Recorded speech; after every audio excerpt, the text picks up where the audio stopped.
Salut tout le monde, aujourd'hui je vais faire une vidéo annonce sur le thème de l'ère post-vérité. Alors ce sera plutôt classé en psychologie, ça pourrait être classé en nouvel ordre mondial également sur ma chaîne. Alors pourquoi une vidéo annonce? Parce que c'est un thème qui est très compliqué, complexe. Il faudrait prendre plus de temps à l'étudier, mais là on va en venir plutôt à la définition et à son mode d'action, à l'ère post-vérité. Alors c'est parti. Les expressions ère post-vérité, post-truth politics ou ère post-factuel, post-factual politics, sont utilisées pour décrire l'évolution des interactions entre la politique et les médias. Au XXIe siècle, du fait de la montée en puissance de l'usage social d'Internet, notamment de la blogosphère et des médias sociaux. Apparu aux États-Unis en 2004, donc ça fait très longtemps, non, il faut 14 ans pour qu'on commence à en parler. Et utilisé depuis de façon équivalente, ces néologismes, donc ce sont des termes qui sont inventés de toutes pièces d'après les influences de l'époque. Ces néologismes désignent plus particulièrement une culture politique au sein de laquelle les leaders politiques orientent les débats vers l'émotion en usant abondamment d'éléments de langage, donc allez voir ma vidéo sur la novlangue, et en ignorant sciemment, donc volontairement, les faits. Donc en fait, on se base plutôt sur ce que va ressentir le public avec son cœur plutôt que les faits qu'il va étudier avec son cerveau. Et on étudie également la nécessité d'y soumettre leur argumentation, ceci à des fins électorales. Donc c'est une argumentation de type subjective pour manipuler, pour faire entrer par normalisation et conformisme dans un certain système de croyances. Alors, les formules ère post-vérité et ère post-factuel se sont répandues en 2016 lors des campagnes du référendum sur l'appartenance du Royaume-Uni à l'Union européenne. Donc c'est le Brexit. Et l'élection présidentielle américaine. Donc c'est avec Donald Trump. Pour avoir été employée 20 fois plus que l'année précédente, la première, donc ère post-vérité, est consacrée mot de l'année 2016 par le dictionnaire Oxford. Celui-ci définit ainsi le néologisme post-vérité. Alors, post-vérité, ça veut dire qu'il fait référence à des circonstances dans lesquelles les faits objectifs ont moins d'influence pour modeler l'opinion publique que les appels à l'émotion et aux opinions personnelles dites subjectives. Alors, ces expressions sont employées non seulement aux États-Unis et au Royaume-Uni, mais aussi en Australie et en Inde. Forcément, c'est l'Empire britannique, l'Empire anglophone, et dans les pays où sont développées l'information en continu, le faux équilibre médiatique et les médias sociaux. Donc là où il y a un faux équilibre médiatique, c'est-à-dire qu'il y a des idées complètement fausses et absurdes qui sont véhiculées par certains médias, qu'ils soient officiels ou non d'ailleurs, et soi-disant des fake news qui apparaissent dans les médias sociaux, une certaine régulation des fake news d'une façon générale. Et on emploie cette expression d'après ces modes de consommation en quelque sorte. En France, le mot est fréquemment utilisé par les commentateurs politiques dès 2016, au point d'entrer l'année suivante dans le Petit Larousse et le Robert Illustré.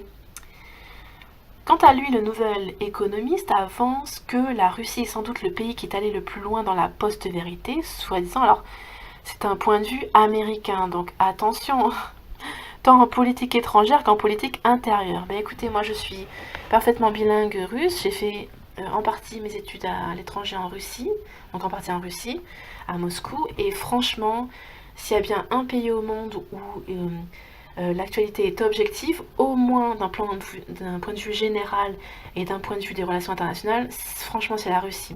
La Russie est beaucoup plus objective que tous les pays européens et leurs médias officiels mis ensemble.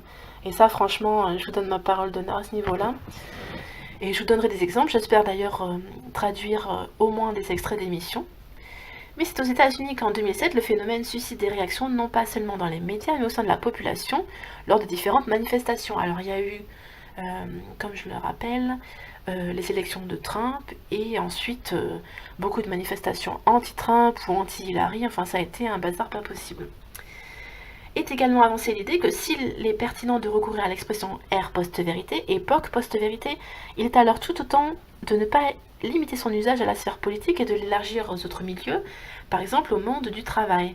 Donc en fait, on se rend compte de plus en plus que par la tendance des sociétés modernes à la construction d'un nouvel ordre mondial, d'une dictature globale, on voit s'établir de plus en plus la propagande, et donc il y a de moins en moins d'objectivité dans quelque sphère que ce soit, dans la politique, l'économie, les domaines professionnels, la vie sociale et les influences vis-à-vis du conformisme et des systèmes de pensée. Alors par exemple, le scandale Volkswagen survenu en 2015 est cité comme exemple du fait que dans la course à la compétitivité, tous les coups sont permis. Alors je cite Volkswagen, mais dans ma famille, quelqu'un a une Volkswagen, on aime beaucoup Volkswagen, donc je ne fais pas de pub négative vis-à-vis d'eux. Attention. Alors, quels sont les modes opératoires de cette ère post-vérité ou post-factuelle, qui n'utilise donc plus l'objectivité et l'intellectuel par l'analyse du cerveau, intellectuel et objectif le plus possible, mais par les émotions qui vont être créées par un événement qui va agir sur le cœur et les émotions de la personne. Alors, quels sont les modes opératoires? Tout d'abord, dans les grandes lignes, la banalisation du mensonge, le primat de l'émotion sur la raison, que nous venons de citer, la théorie du complot, l'influence des réseaux sociaux. Heureusement que les réseaux sociaux sont influents, sinon je ne sais pas dans quel état on vivrait à l'heure actuelle. La perte d'autorité des médias officiels, et on peut dire que c'est la chute du quatrième pouvoir. L'infobésité, le piratage informatique, un nouveau paradigme qui se met en place, un nouveau paradigme de société, un nouveau concept de société qui s'articule sur d'autres choses comme la recherche de la vérité absolue, les valeurs morales, la sincérité, le fait d'actualiser la société, de réactualiser constamment la société, de vivre de façon plus saine avec notamment les fermes autonomes, la maison autonome qui utilisent les énergies alternatives. Et d'ailleurs, en parlant d'énergie alternative, il y a beaucoup d'énergies qui existent. La voiture à l'eau qui existait avant le tsunami au Japon, le tsunami de mars 2011. Il y a des turbines, des petits moteurs qui utilisent l'électricité qui est présente dans l'air naturellement. Il y a les systèmes hydroélectriques forcément, il y a le système éolien, il y a beaucoup d'énergies alternatives qu'on pourrait utiliser. Certaines sont gratuites. Et c'est pour ça, comme l'eau qui est accessible mais qui n'est pas gratuite, il y aurait, selon beaucoup de spécialistes non officiels, mais qui ont quand même fait une carrière dans le domaine officiel, donc qui ont été officiellement des scientifiques dans un premier temps, mais ils se sont un petit peu retirés du monde mondain, donc des sphères mondaines de la société, parce qu'ils risquaient de se faire agresser, voire liquider. Et ces scientifiques nous apprennent beaucoup de choses. J'ai déjà mis dans mes playlists des vidéos sur les énergies renouvelables, les énergies alternatives et les énergies qui pourraient être gratuites. Donc il n'y aurait plus de factures d'électricité, d'eau, de gaz, etc. Voilà, j'espère que cette vidéo vous aura plu.